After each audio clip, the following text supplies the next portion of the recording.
මේ දැන් බද්දගමෙන් හැරවිලා මාපලගම පැත්තට යන ගමන් ඉන්නේ. ඉතින් මේ කොරියාවේ ඉන්න මල්ලි කෙනෙක්ගේ මේ නිවසක් හදලා තියෙන්නේ. ග්‍රවුන්ඩ් ෆ්ලෝර් එකත් හදලා අපර් ෆ්ලෝර් එකත් හදලා බ්ලොග් ගල් වලින් හදලා තියෙන්නේ. මට ෆොටෝස් එව්වා. දැන් අපි යන්නේ මේ ඉස්සෙල්ලම කරන්නේ අපි ගිහිල්ලා ගෙදර මෙෂර්මන්ට් ගන්නවා. ගෙදර අපි මෙෂර්මන්ට් ගන්නවා. ග්‍රවුන්ඩ් ෆ්ලෝර් එකේ ගන්නවා, අපර් ෆ්ලෝර් එකේ මෙෂර්මන්ට් ගන්නවා.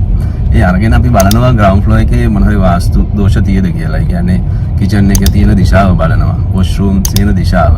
ඊළඟ බිත්ති පාදවලට තියෙද කියලා බලනවා. අපි කලින් වීඩියෝස් වල පැහැදිලි කර පාද බලන්නේ කොහොමද කියලා.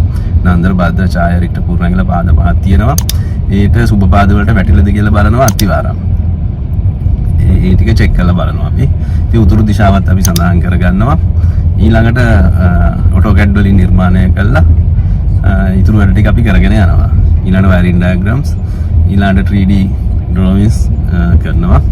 මේ වයරින් ඩයග්‍රෑම්ස් වලින් තමයි අපි කීපයක් වීඩියෝස් කරා. ස්විචස් එන තැන් ටික මාක් කරනවා, ඩිස්ට්‍රිබියුෂන් බෝඩ් එන තැන් ටික.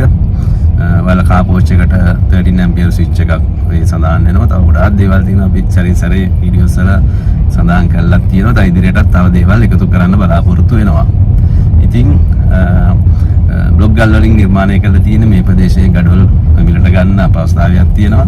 ඉතින් ඒකින්ද වියදමත් අඩුයි බ්ලොග් ගල් වලින් කරාම ඉක්මනින් කඩිනමින් බඳින්න පුළුවන්. නමුත් ගෙදර රස්නේ වැඩි. මම කලින් වීඩියෝ එකක් සඳහන් කරා මොරෝක ප්‍රදේශයේ ගෙදර ජනවාරි පෙබරවාරි වගේ කාලවලදී ගෙදර රස්නේ වැඩි වෙනවා. මොකද බිත්ති ඇල්ලුවමත් මෙහෙම ඇල්ලුවමත් ඒක හීට් එක දැනෙනවා. ඉතින් ඒකින්ද වඩා හොඳයි. ලක්ෂයක් විතර වියදම් වැඩි වෙනවා. ග්‍රවුන්ඩ් ෆ්ලෝර් එකට අපර් ෆ්ලෝර් එකට ඒ වුණත් ගඩොල් වලින්ම නිර්මාණය කරනවා නම් හරි සිසිලසක්.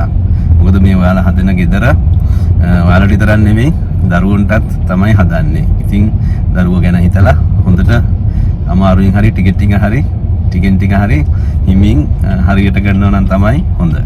ඉතින් එහෙනම් අපි ඒ නිවසට ගිහිල්ලා දර්ශන අපි ගෙන එන්න බලාපොරොත්තු වෙනවා.